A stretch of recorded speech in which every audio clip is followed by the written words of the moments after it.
Assalamualaikum warahmatullahi wabarakatuh. Waalaikumsalam warahmatullahi wabarakatuh. Bagaimana kabarnya hari ini? Baik. Alhamdulillah ya. Sudah sarapan? Sudah. Jadi sudah siap untuk belajar? Siap. Baik, terlebih dahulu saya akan mengakses satu persatu ya. Dan aku menggunakan QR code atau kode QR. Ya, silakan. Nomor absen pertama Aura Nur Azizah. Silakan naik sini. Ya, perlihatkan kode barcode-nya.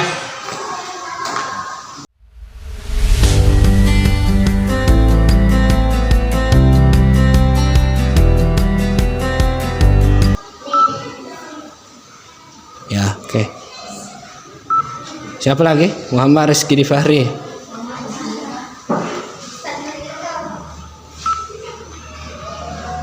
Ya. Sandrina.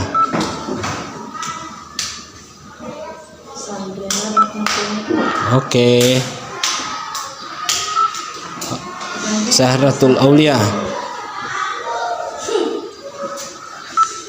Oke.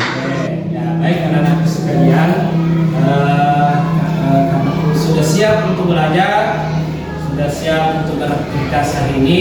Ya, mudah-mudahan kita tetap diberi perlindungan oleh Allah Subhanahu Wa Taala, diberikan kesehatan di dalam menjalani aktivitas kita pada hari ini, terutama yaitu dalam belajar. Akan tetapi terlebih dahulu untuk lebih berberkahnya acara pembelajaran kita hari ini, alangkah baiknya kita berdoa bersama. Berdoa bisa dipimpin oleh temannya untuk yang sini.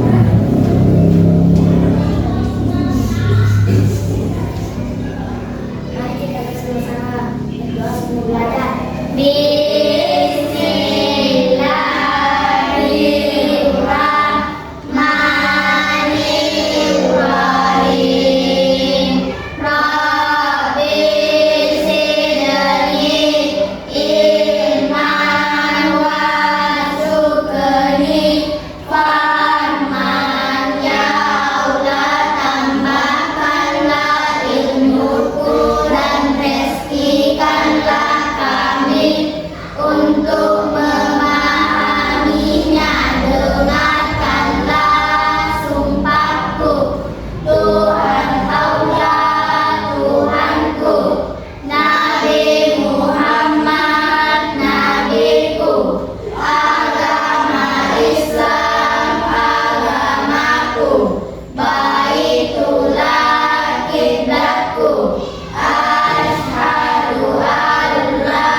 Baik anak-anak sekalian, selanjutnya kita bersama-sama menyanyikan salah satu lagu nasional.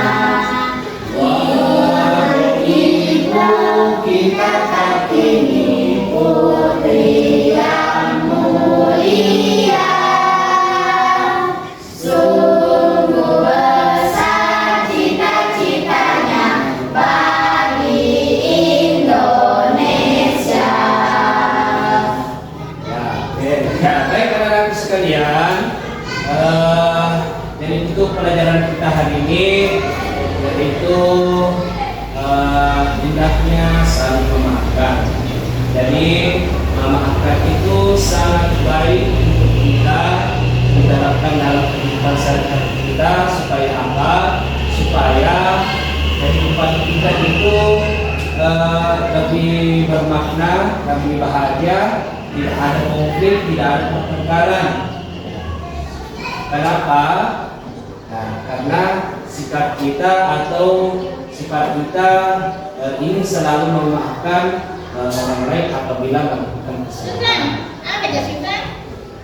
Baik anak-anak sekalian, mendahului pelajaran kita, saya ingin bertanya terlebih dahulu. Kita sebelum memasuki tujuan pembelajaran, ya, di sini ada pertanyaan. Bagaimana sikap kita jika berbuat salah? Ya, minta maaf. Ya, minta maaf jika kita melakukan kesalahan. Ya, itu yang harus kita lakukan. Dalam hal apa kamu melakukan kesalahan? Pasti pernah semua melakukan kesalahan. Pernah. Pernah apa? Pernah memukul teman. Pernah memukul teman. Apa lagi? Pernah mengejek teman. Pernah mengambil sesuatu punya temannya tapi sepengetahuannya pernah. Ya. Jadi apa namanya anak-anakku sekalian, itu adalah hal yang kita lakukan ketika melakukan kesalahan itu, yaitu meminta maaf. Jadi inilah yang akan kita pelajari hari ini.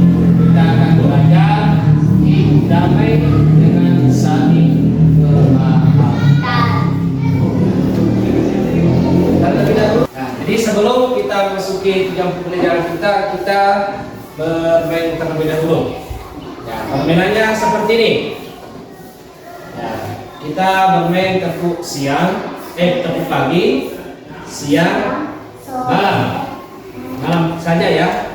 Ya, jadi tepuk pagi 1 kali, tepuk siang 2 kali, tepuk malam. Oke? Ya, paham? Oke, coba kita mulai. Tepuk pagi, tepuk siang, tepuk malam. Ya, tepuk pagi, siang. Kenapa bertepuk? Tidak ada kata tepuknya. Jadi kita bertepuk kalau ada kata tepuknya. Tepuk pagi, tepuk siang, tepuk malam. Ya. Tepuk pagi, tepuk siang, tepuk malam.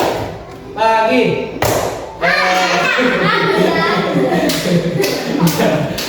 Ya, ulang lagi. Tepuk pagi, tepuk siang, tepuk malam, tepuk siang, tepuk siang 2 kali. Ulang.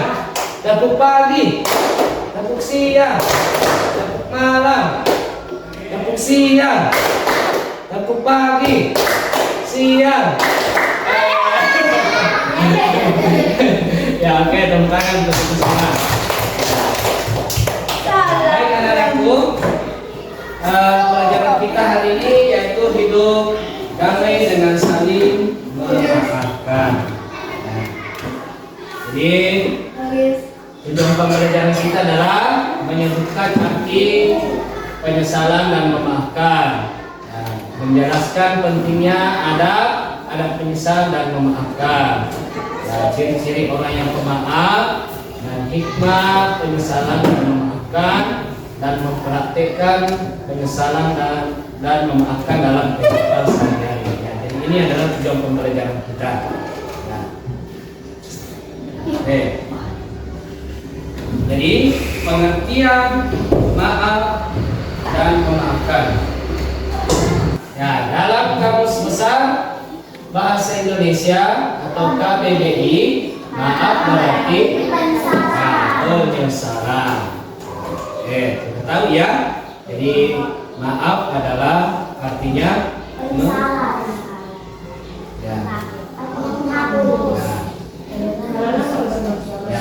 kenapa atau mengapa harus menyesal? Karena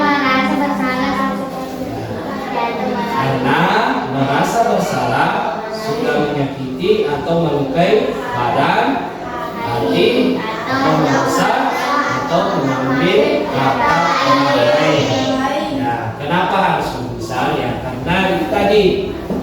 Nah, kita merasa bersalah, pernah melakukan atau menyakiti, melukai, apakah itu fisik, badan, atau perasaan, hati, atau sudah mengambil harta atau barang dari orang lain. Itu kenapa kita harus menyesal. Ya. Kemudian selanjutnya, pentingnya menyatakan penyesalan. Ya, karena menyatakan penyesalan atas kesalahan itu pasti membutuhkan jiwa kesatria, ya, jiwa yang berani. Sering kita dengar yaitu berbuat berani, berbuat bertanggung jawab. Ya, berbuat berani, berbuat bertanggung jawab. Ya, jadi kalau kita berani melakukan kesalahan, ya siap-siap kita juga harus bertanggung jawab dari kesalahan yang kita buat. Ya, misalnya di dalam kelas kita ada aturan atau tetap tertib yang harus kita laksanakan, lakukan.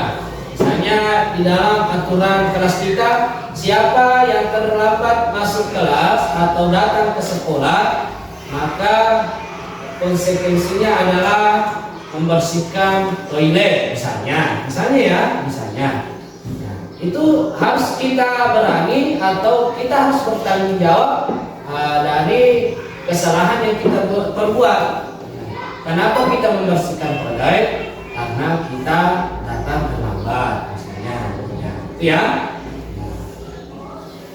Jadi orang yang pengecut tidak akan mau menyatakan penyesalan karena ia merasa tidak bersalah, merasa tidak berdosa, atau merasa benar sendiri atas perbuatan atau ucapannya.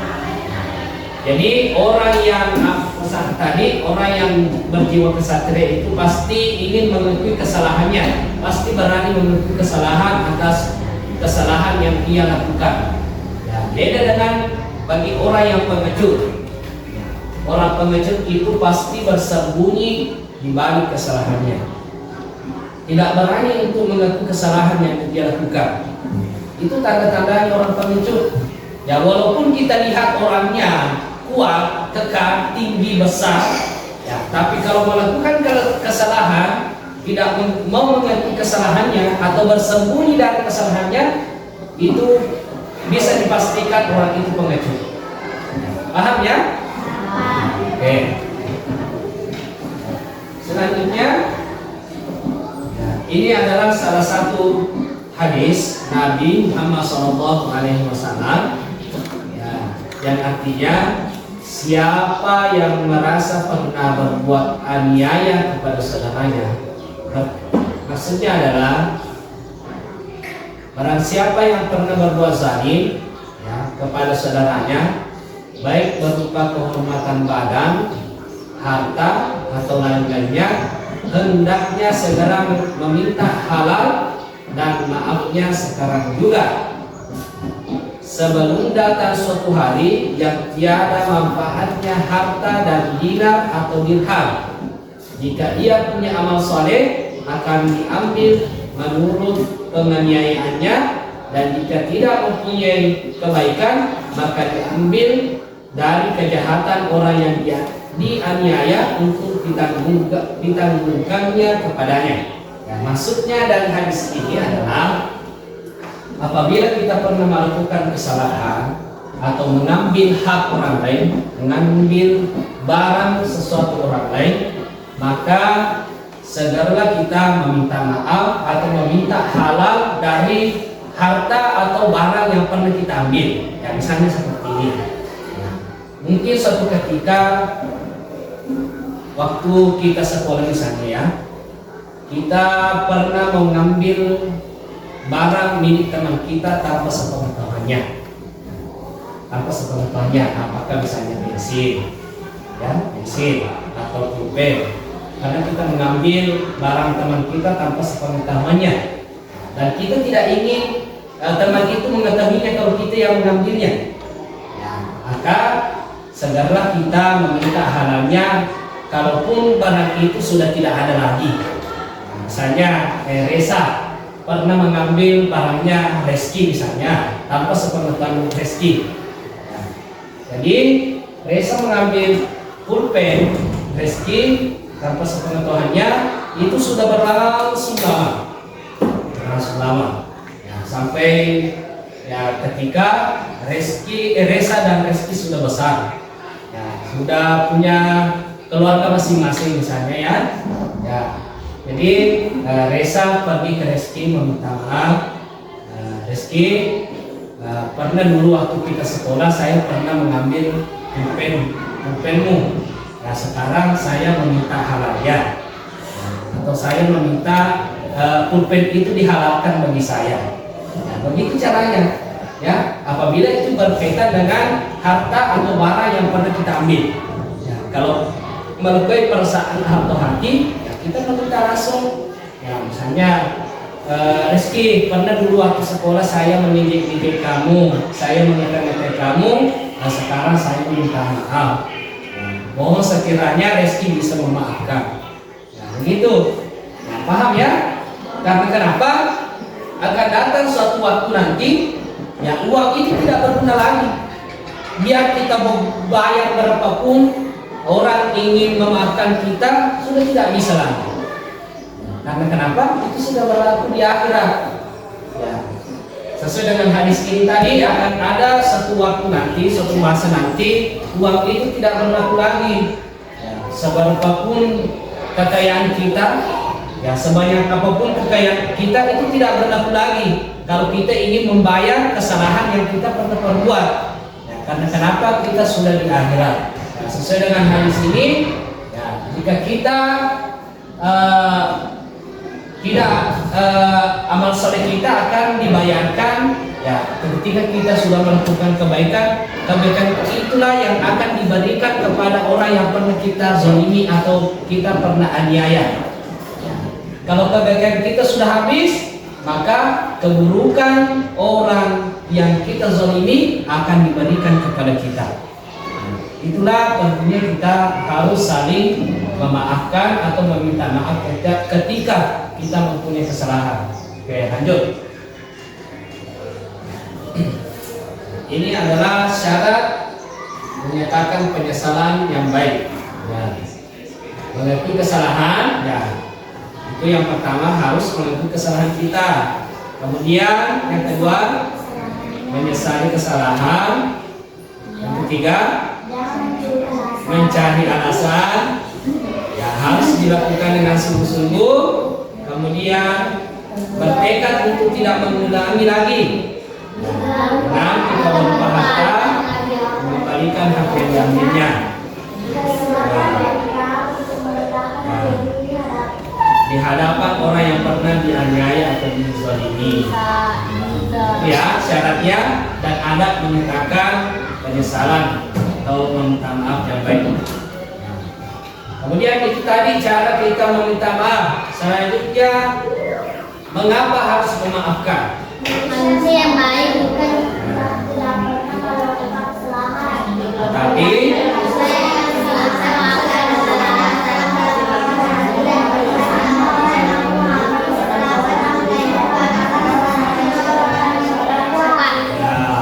jadi salah satu ciri-ciri orang yang bertakwa kepada Allah Subhanahu wa taala adalah orang yang mampu memaafkan seseorang atas kesalahannya. Itu adalah salah satu ciri-ciri orang yang bertakwa.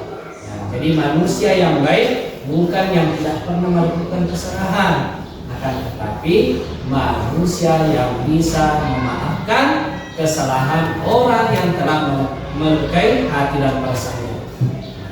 Oke, selanjutnya ini adalah firman Allah Subhanahu wa taala di dalam surah Al-Baqarah ayat 263. A'udzu billahi minasyaitonir rajim. Bismillahirrahmanirrahim. Qaulun ma'rufun wa maghfiratun khairum min shadaqati yatba'uha adza wallahu ghaniyyun halim. Artinya, baca. Perkataan yang baik dan Memberi maaf lebih baik daripada sedekah yang diiringi tindakan yang menyakiti. Allah Maha kaya, maha penyempurna. Ya. Jadi maksud Allah di sini adalah perkataan yang baik dan pemberian maaf lebih baik daripada sedekah yang diiringi tindakan yang menyakiti. Maksudnya adalah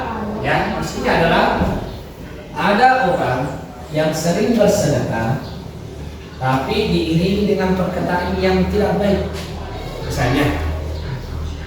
Misalnya ini memberikan sedekah kepada pengemis, memberikan sedekah, dasar pengemis bodoh, dasar pengemis kotor misalnya, dasar pengemis goblok. Tapi tetap memberi sedekah, tapi menyakiti hati orang. Ya, itu bersedekah dengan menyakiti perasaan orang. Ya, menyakiti misalnya merendahkan orang yang disedekahkan. Ya, mentang-mentang sudah kaya, akhirnya bersedekah akan tetapi merendahkan orang yang disedekahi. Ya, itu lebih baik. Ya, jadi perkataan yang baik atau pemberian maaf yang baik lebih mulia daripada sedekah yang diiringi dengan atau dibarengi dengan menyakiti perasaan orang lain. Itu kata Allah. Ya. Jadi makanya alangkah baiknya kita selalu berkata-kata atau mengeluarkan ucapan yang baik. Ini tadi syarat-syarat meminta maaf. Ini ada juga syarat-syarat memberi maaf yang baik. Yang pertama, ikhlas karena Allah Subhanahu wa Ta'ala. Melepaskan hak membalas atau tidak ingin membalas lagi, membalas dendam. Ya, tidak menuntut denda atau syarat. Menghapus rasa sakit hati. Menghilangkan. Itu adalah syarat-syarat dalam memberi maaf. Karena kenapa? Ada orang yang memberi maaf akan tetap dendam. Ya. Apa namanya? Ingat boleh, dendam jangan. Ya, ingat boleh, dendam. Oke. Kemudian selanjutnya hikmah menyatakan penyesalan dan memaafkan. Ya, bagi orang-orang yang meminta maaf, baik orang yang meminta maaf dan memaafkan pasti akan dimuliakan oleh Allah Subhanahu wa Ta'ala. Kemudian yang kedua, mendapatkan pahala melebihi pahala sedekah. Yang ketiga, ya tentu kita telah meneladani Rasulullah Sallallahu Alaihi Wasallam. Ya, apa contohnya meneladani Rasulullah Sallallahu Alaihi Wasallam? Jadi ada kisah Rasulullah itu setiap kali ingin pergi sholat subuh, setiap kali ingin pergi sholat subuh, pasti menemukan kotoran di tangganya, menemukan tai, Setiap kali ingin pergi sholat subuh, pasti Rasulullah tetap menemukan tai di tangganya. Tapi Nabi, Rasulullah ini membersihkan kotoran itu dan pergi sholat subuh. Subuh selanjutnya ketika Nabi ingin keluar rumah, melihat kotoran lagi di tangannya. Nabi seperti itu lagi, membersihkan saja, kemudian pergi ke masjid sholat subuh. Sampai ketiga kalinya,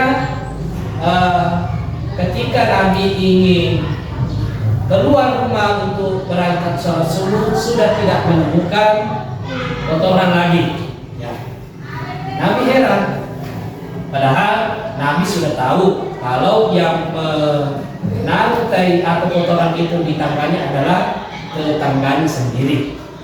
Karena Rasulullah atau Nabi itu mempunyai tetangga non-muslim, kaum kafir, kafir. Ini pasti sudah dipastikan atau Nabi sudah tahu kalau yang menaruh kotoran di tangga itu. Ya, tadi ketiga kalinya Nabi sudah tidak menemukan kotoran lagi. Nah, jadi Nabi pergi ke rumah tetangga tersebut. Nah, walhasil tetangganya tersebut sedang sakit. Apa yang dilakukan Nabi? Nabi meminta kepada istrinya untuk membuatkan kue. Kue itu dibawa kepada tetangganya. Ya, jadi Nabi tidak dendam. Nabi tidak dendam, tidak marah. Nah, malahan meminta doa kepada Allah supaya tetangganya ini disembuhkan dari penyakitnya. Singkat kisah, tetangga ini sembuh, dan karena sifat Nabi itu yang tidak suka marah, memaafkan, ya, akhirnya tetangganya ini yang non muslim akhirnya masuk Islam. Ya. Jadi itu adalah salah satu hikmah atau sikap kita ketika kita ingin selalu memaafkan dan menyesali perbuatan atau kesalahan yang kita perbuat. Nah, baik anak-anak sekalian, selanjutnya kita coba bermain sambil mengerjakan tugas. Ya, kita bermain sekaligus mengerjakan tugas ya. Silakan naik satu persatu ya, sesuai dengan menurut absennya. Silakan pilih satu jawaban ya.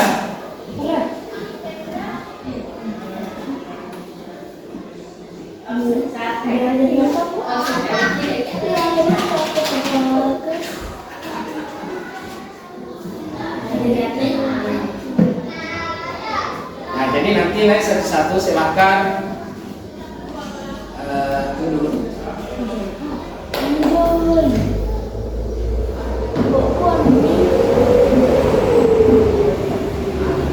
Ya, silakan nanti pilih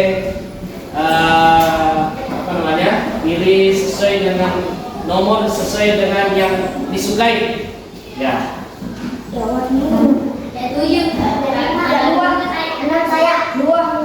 Siapa absen nomor urut 1? Ora. Ya, silakan Ora.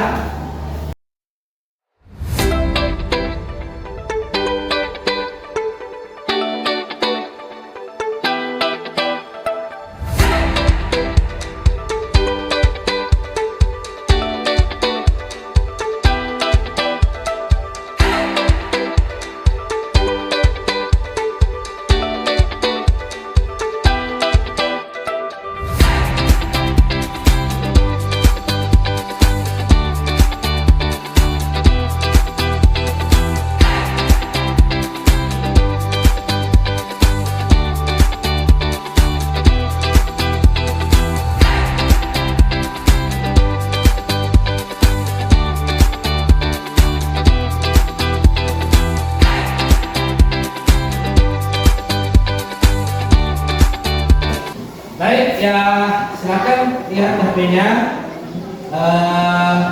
buka WA-nya masing-masing. Nah, di situ ada link, silakan diklik link tersebut.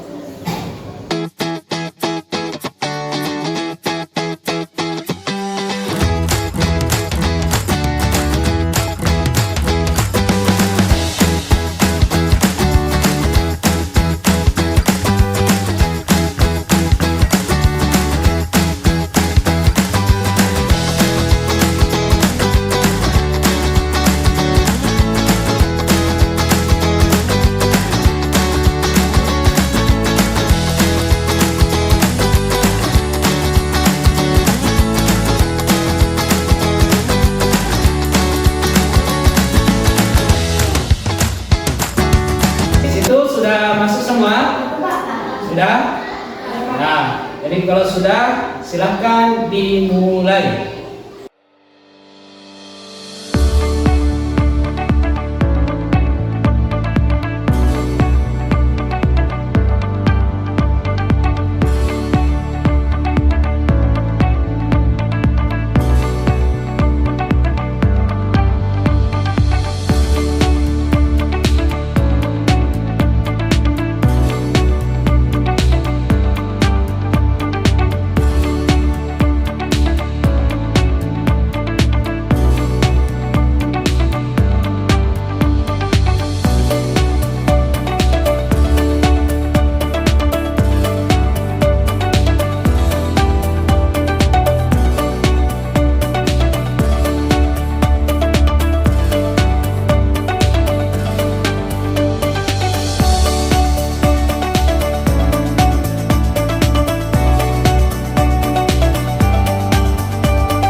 kita sudah melakukan atau mengerjakan kuisis di HP masing-masing, dan hasilnya sudah ada ya, sudah saya periksa dan kebanyakan jawaban sudah benar.